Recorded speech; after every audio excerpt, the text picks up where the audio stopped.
नमस्कार सर्वांना, मी काजल आणि माझ्या फॅमिलीमध्ये तुमचं स्वागत आहे। तर मी आज बनवणार आहे बटाट्याची भाजी।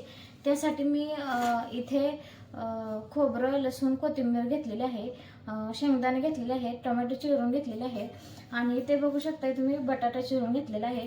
तर मी माझ्या पद्धतीने कशी भाजी बनवणार आहे हे तुम्ही बघू शकताय।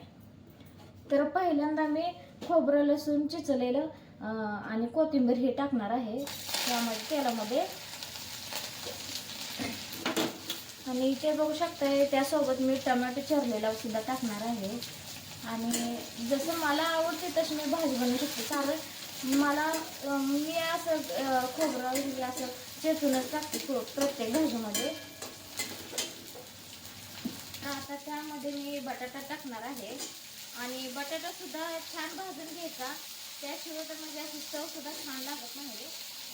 बटाटा पूर्णपणे लाल होईल तर भाजून घ्यायचा। इथे बघा मी माझ्या पद्धतीने बटाट्याची भाजी बनवणार आहे, तर तुम्ही तुमची रेसिपी मला सांगा आणि मी हे माझी रेसिपी तुम्हाला सांगू शकते। आणि इथे बघू शकता आता तुम्ही बटाटा सुद्धा छान भाजलेला आहे माझा। आणि त्यामध्ये आता मी लाल तिखट टाकणार आहे।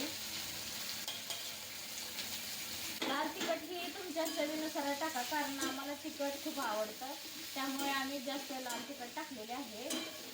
आणि इथे बघू शकता तुम्ही बटाटा सुद्धा छान भाजलेला आहे आणि मस्त। तर इथे बघू शकता तुम्ही बटाटा भाजी मी बनवलेली आहे आणि कशी वाटते ती तुम्ही कमेंटमध्ये मला सांगा। दिलाय